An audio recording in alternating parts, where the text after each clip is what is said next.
Good morning students. कल हम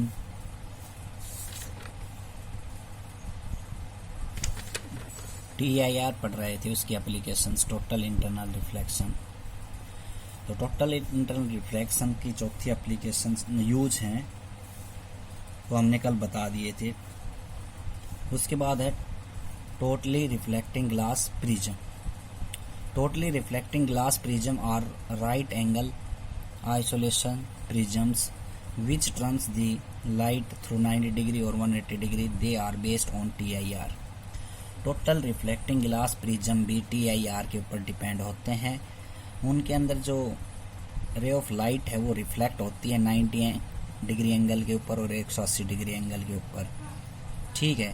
और ग्लास प्रिज्म का रिफ्रैक्टिव इंडेक्स 1.5 होता है और फोर ए ग्लास C की वैल्यू होती है 42 डिग्री, मीन्स क्रिटिकल एंगल की वैल्यू होती है 42 डिग्री।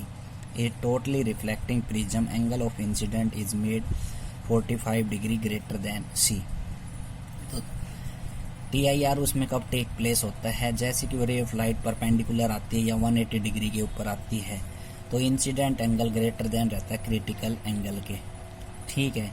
मीन्स I की वैल्यू 90 180 रहती है और C की वैल्यू कितनी है 42। और इंसिडेंट यहाँ पे जो मेड होता है किस हिसाब से बनता है वो 45 डिग्री का बनता है, ग्रेटर देन C से रहता है, इसलिए TIR टेक प्लेस होता है। अगला टॉपिक है स्फेरिकल रिफ्रैक्टिंग सरफेस। ये refracting surface which form A part of sphere of transparent refracting materials is called spherical refracting surface. Spherical refracting surface क्या होते हैं?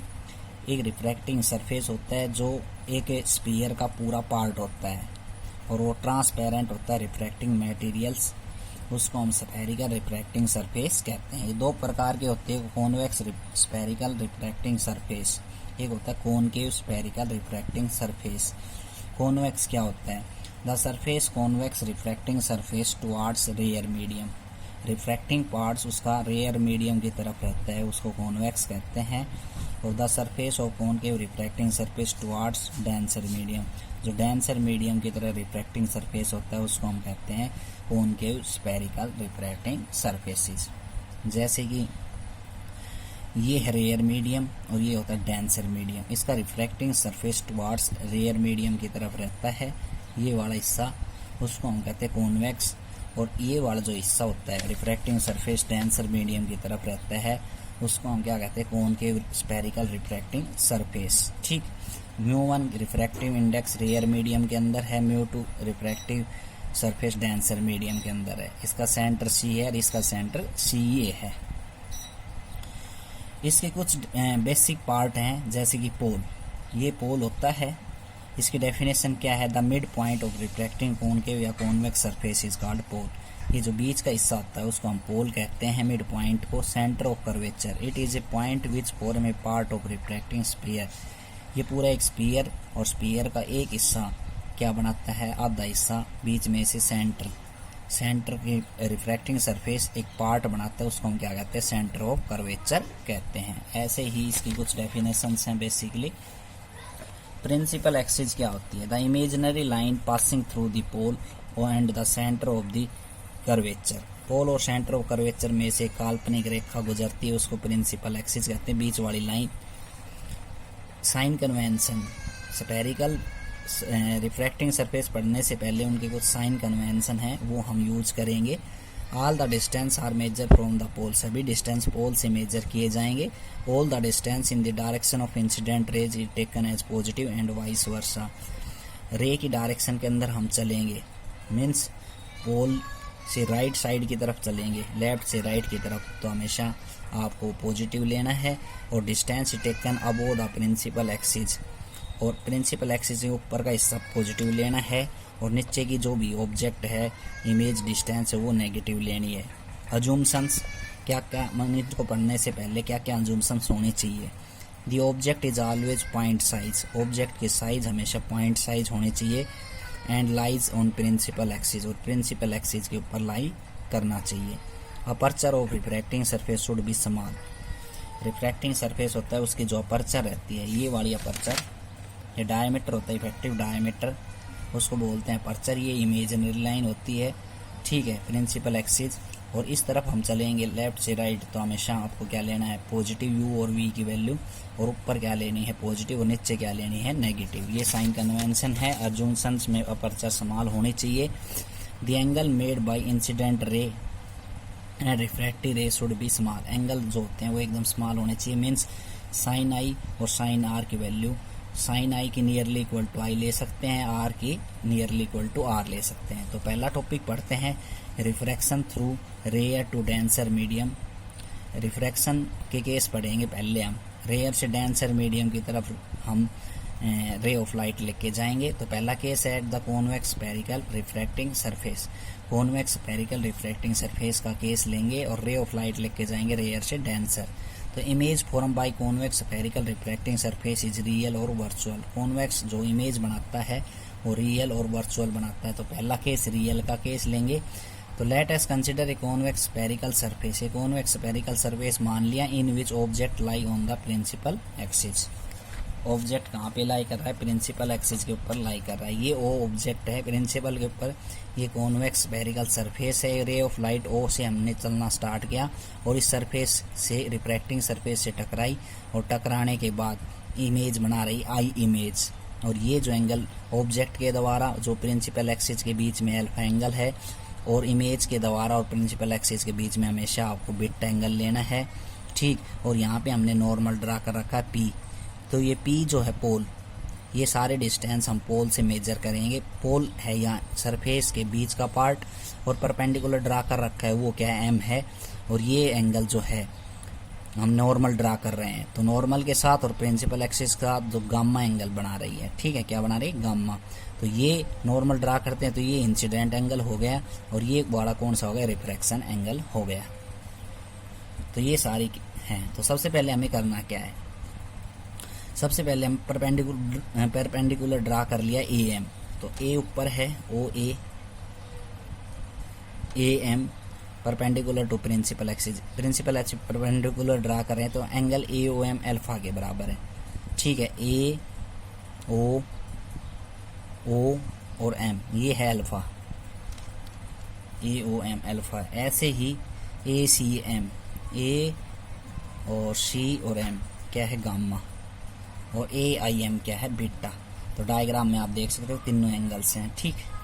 उसके बाद एंगल आई और एंगल आर भी बता रखे हैं, ओ ए एन और सी ए आई। सबसे पहले हम स्नेल्स लॉ यूज करेंगे। स्नेल्स लॉ क्या कहता है कि प्रोडक्ट ऑफ रिफ्रैक्टिव इंडेक्स और sine of angle is constant के बराबर होता है। तो उसको हम लिख सकते हैं μ1 रिफ्रैक्टिव इंडेक्स साइन आई बराबर μ2 साइन आर के बराबर लिख सकते हैं, या sine ratio of sine of angle of incident to the angle of refraction is equal to the constant के बराबर भी होता है स्नेल्स लॉ। तो वही फॉर्मूला हमने स्नेल्स लॉ का यहाँ पे यूज करना है। तो देखो, जब हम यहाँ पे रेयर मीडियम के अंदर रिफ्रैक्टिव इंडेक्स जो है μ1 है, और डेंसर मीडियम के अंदर रिफ्रैक्टिव इंडेक्स क्या है, μ2। तो यहाँ पे angle of incident rarer medium के लिए हम स्नेल्स लॉ लगाएंगे, तो μ1 sine I is equal to μ2 sine R, ठीक। एंगल हमने बताया था जूमसन के अंदर समान लेने हैं, sine I nearly equal to I रहेगा, sine R nearly equal to R रहेगा, ठीक है। तो अपने पास आ गई value mu I equal to μ2 R, μ1 I equal to μ2 are, ठीक। अब हमने एक प्रॉपर्टी पढ़ी थी 7th क्लास के अंदर, एक्सटीरियर एंगल किसके बराबर होते हैं, सम ऑफ टू इंटीरियर एंगल के बराबर। तो इन ट्रायंगल AOC, तो AOC ट्रायंगल में, AOC ट्रायंगल के अंदर अल्फा प्लस गामा जो है वो किसके बराबर है, alpha plus gamma incident angle I के बराबर है, ठीक। मतलब दो इंटीरियर एंगल और एक एक्सटीरियर एंगल। तो इन ट्रायंगल AIC ट्रायंगल देखेंगे AI और C। AIC के अंदर आपको क्या दिखाई दे रहा है, आर किसके बराबर, गामा माइनस बीटा के बराबर। तो ये AIC, ठीक है। तो गामा माइनस बीटा किसके बराबर है, आर के बराबर। मीन्स गामा और आर इंटीरियर एंगल है, और इसके अंदर ये क्या एक्सटीरियर एंगल है, ठीक। तो AIC ट्रायंगल के अंदर जो गामा है आर प्लस बीटा गामा के बराबर है। तो गामा क्या है, एक्सटीरियर एंगल, और आर और बीटा क्या है, इंटीरियर एंगल। ये जो वैल्यू है इक्वेशन फर्स्ट के अंदर आपको रखनी है। तो फर्स्ट इक्वेशन क्या है, μ1i, तो μ1i की जगह आपको क्या रखना है, अल्फा प्लस बीटा, μ2r की जगह रखना है आपको गामा माइनस बीटा। ठीक, अल्फा बीटा गामा भी कैसे स्मॉल एंगल होते हैं, तो हम एंगल क्या लगाते हैं, आर्क अपॉन में रेडियस का फॉर्मूला लगाते हैं। ठीक है, तो यहाँ से अल्फा की वैल्यू आपको क्या लेनी है, अल्फा की वैल्यू डायग्राम के अंदर ये आपका क्या है, अल्फा ये एंगल है, तो अल्फा की वैल्यू क्या लेनी है, AM अपॉन में OM, मीन्स AM अपॉन में OM। ये किसके बराबर होता है, या तो थीटा बराबर L/R लगाओ, या आप tan थीटा की वैल्यू हम कैलकुलेट करते हैं इसके अंदर। तो परपेंडिकुलर tan थीटा क्या हो गया, पंडित बद्री प्रसाद हर हर बोले, तो परपेंडिकुलर अपॉन में बेस, तो AM क्या है परपेंडिकुलर और अपॉन में बेस क्या है OM। ठीक, ऐसे ही बीटा निकालेंगे तो AM अपॉन MC और AM अपॉन में MC और minus AM upon MI beta की वैल्यू। ठीक, तो ये हमें एंगल देखने हैं, तो कौन सी ट्रायंगल के अंदर है, तो अल्फा और बीटा और गामा तीनों की वैल्यू हमने रख दी। या तो थीटा बराबर L/R लगाओ, L मतलब लेंथ और R क्या है रेडियस, उसके हिसाब से, या फिर लगाओ tan थीटा सभी में।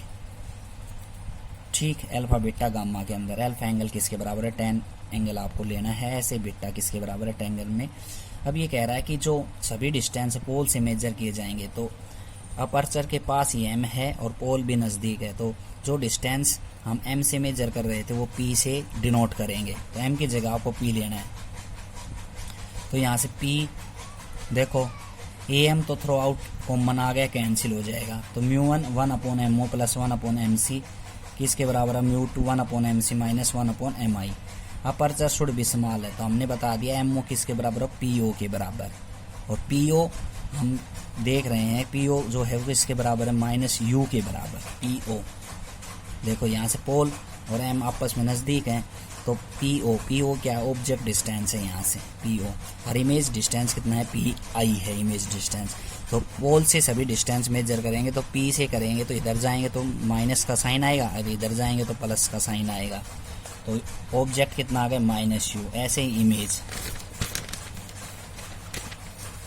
MI PI के बराबर है, V के बराबर इमेज डिस्टेंस, MC PC के बराबर, मीन्स पोल और सेंटर ऑफ कर्वेचर के बीच की दूरी रेडियस ऑफ कर्वेचर कहलाती है।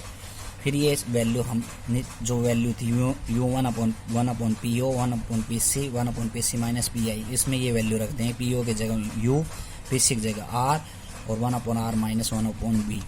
तो ये अपने पास आ गया, अंदर मल्टीप्लाई कर देंगे μ1 को, इसको μ2 के साथ मल्टीप्लाई कर दिया, तो अपने पास ये वैल्यू बच गई μ1 upon minus U plus μ2 upon V equal to μ2 minus μ1 upon में R। तो ये पहला केस हो गया। तो आज के लिए इतना ही, कल आगे पढ़ाएंगे। तो रिफ्रैक्टिंग सरफेस पढ़ रहे हैं पहला कॉन्वेक्स के केस में, और रियल इमेज के लिए कल पढ़ेंगे वर्चुअल इमेज के लिए। ठीक है, कल का डायग्राम अगर क्लियर हो, फिर भी अगर डायग्राम समझ में नहीं आ रहा तो एक बार बुक में देखें, और कोई प्रॉब्लम है तो मुझे बताएं। Thank you.